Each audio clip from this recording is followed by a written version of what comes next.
Subhanallah walhamdulillah wa la ilaha illallah wallahu akbar. Subhanallah walhamdulillah wa la ilaha illallah. Assalamualaikum warahmatullahi wabarakatuh. Jazakumullah al-ulama al-ahibba fillah, arifin, mohon maaf lahir dan batin. Ikhwah fillah, persoalan terbesar bagi umat Islam saat ini yang mengalami kekalahan di semua lini, politik, ekonomi, sosial, budaya, militer, bahkan semua aspek kehidupan. Karena umat Islam telah meninggalkan Islam, meninggalkan Al-Quran dan Sunnah. Dan sampai puncaknya adalah krisis ukhuwah, bukan hanya bagi umat Islam, bahkan bagi ulamanya sendiri. Ikhwah fillah, kenapa kita nggak punya haibah, prestise di dunia, di negeri sendiri? Pada lingkungan kita sendiri kita nggak punya haibah, karena kita nggak punya al-quwah, kekuatan. Kenapa nggak punya al-quwah? Karena nggak punya wahdah. Kita sejujurnya kita belum bersatu. Tahsabuhum jami'an wa qulubuhum syatta. Kesannya saja, retorikanya kita bersatu. Sebenarnya kita masih ingin eksis dengan jati diri masing-masing, mazhab masing-masing, pendapat kelompok, organisasi masing-masing.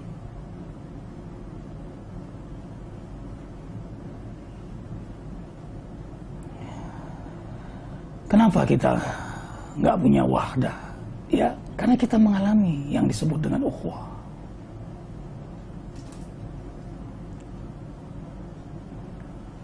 Saling cinta karena Allah, saling tolong karena Allah, saling menghargai karena Allah, saling mendoakan karena Allah, saling mendukung karena Allah, saling menutupi aib karena Allah.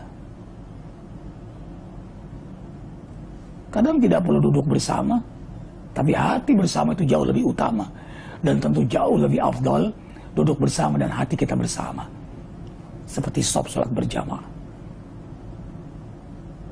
Nah, kenapa tidak mengalami kekuatan ukhuwah itu? Karena kita mengalami krisis iman. Allah ridhonya, rahmatnya, ampunannya, hidayahnya, berkahnya, Rasulnya, akhiratnya bukan menjadi tujuan dan orientasi dalam setiap aktivitas kita. Maaf, mungkin ini terlalu kasar. Bahasanya agama tapi hatinya dunia. Wa asaitu min ba'di ma arakum ma tuhibbun.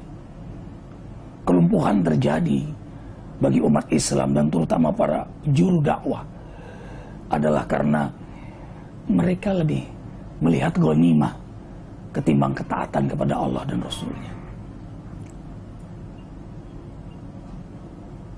Ikhwah, kalau Allah dan Rasul dan akhirat menjadi tujuan dan orientasi dalam setiap harokah dakwah kita, maka kita akan mengedepankan, mengutamakan dakwah. Itu yang menjadi skala prioritas, main goal dalam semua aktivitas kita. Dakwah, dakwah, dakwah. Tanpa diundang pun dakwah. Kita menunggu undangan baru dakwah. Ulama yang terbaik itu ulama air hujan, yang menghujani siapapun. Minimal ulama mata air yang orang datang rindu kepadanya. Jangan jadi air pam. Air pam itu kalau nggak diundang nggak keluar dia. Kalau nggak dibayar nggak keluar dia.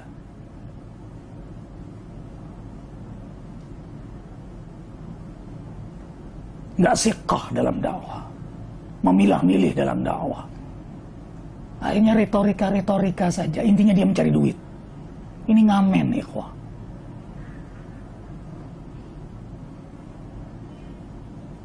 Atau menjadi juru dakwah air comberan, munafik. Dia berbuat maksiat. Kabura ma'atan inalli an taqulu ma la taf'alun. Nah, dakwah kita utamakan. Nah, kita berkumpul karena mengutamakan dakwah. Kita bisa bersama karena mengutamakan dakwah. Jadi benang, tasbih. Walaupun bijiannya warna-warni. Kalau benangnya adalah dakwah, kita akan bisa bersama, ikhwah. Islam bisa berkembang karena dakwah. Rasul menyebarkan dakwah, lalu lanjutkan para sahabat. Sahabat wafat, lalu tabi'in, lalu salafus saleh. Dan kita bisa begini pun juga karena dakwah. Maka dakwahlah utamakan. Dimulai dakwah pada diri sendiri, fardiyah, ahliyah, keluarga kita. Lalu sahabat-sahabat kita. Lalu khususnya orang-orang penting. Lalu ijtimaiyah, tabligh, ta'lim. Kemudian umumnya, siapapun didakwahi tanpa merasa paling suci.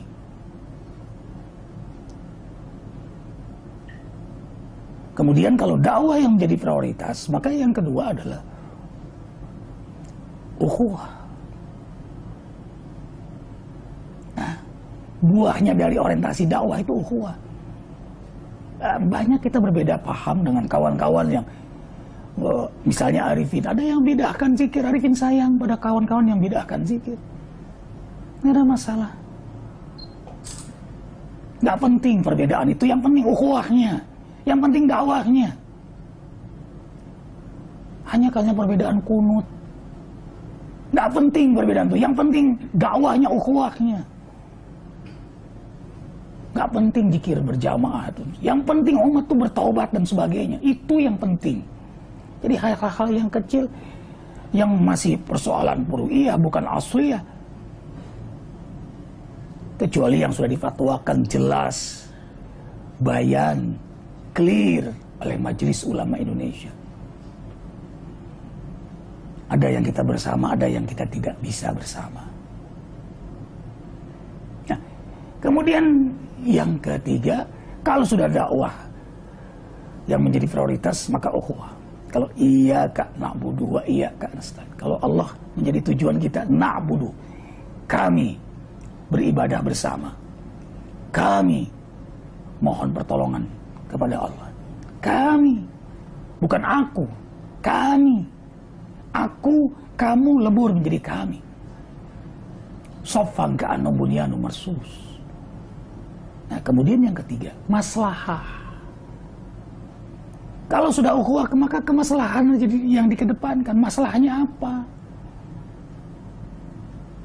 Kita di samping Masjid Az-Zikra ada musola yang berbeda, yang mereka tidak sependapat dengan speaker, aspek ya, anti speaker. Musolanya hancur, bocor, kita bangunkan. Subhanallah, nggak ada masalah speaker nggak speaker. Masalahnya untuk umat biar bisa sholat di musola itu. Ya, Allah. Nah, ini kemaslahan yang harus dikedepankan setelah ukhuwah dan prioritas dakwah. Maka Arifin bahagia sekali, walaupun keadaan hanya bisa melewati ini, tapi Arifin menyayangi semua ayah, ikhwah fillah, kawan-kawan, juru-juru dakwah. Ini saatnya bukan lagi retorikaan, bukan main-main lagi dakwah, bukan lagi eksis dirian lagi. Nggak perlu lagi GR dengan pujian, nggak perlu sakit hati lagi dengan hinaan. Saatnya kita menjadi teladan bagi umat. jadi mata air, jadi cahaya. Apa yang di hati itu yang dipikirkan, apa yang dipikirkan itu yang diucapkan, apa yang diucapkan itu yang diamalkan. Istiqamah, siqah, lahir batin taat kepada Allah Jalla Jalaluh. Figur teladan bagi umat. Tidak main-main, tidak lagi menjual-jual main-main kata. Penuh dengan gaya-gaya.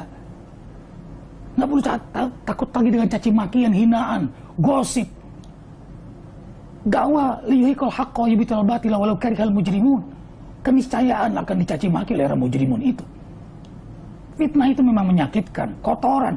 Tapi bagi orang beriman dia bisa olah menjadi pupuk yang menyenangkan. Pupuk yang menyuburkan keimanannya. Ibadur rahmanil ladzina yamshuna ala ardi hauna wa idza khatabahumul jahiluna qalu salam. Ketahuilah ikhwah, yang paling pantas berdakwah itu siapa? Hamba Allah yang istiqamah, yang tidak main-main dengan kata-katanya. Makanya surah Fussilat innal ladzina qalu rabbunallahu tsumma istaqamu. Lihat setelah itu, wa man ahsanu qawlan mimman da'a ilallah wa amila shalihan wa qala innani minal muslimin. Mereka yang istiqamah lalu mereka berdakwah. Ikhwah, al-lughah al-mazruqah. Bahasa itu rasa. Umat itu bisa merasakan mana main-main kata, mana yang serius dalam berdakwah.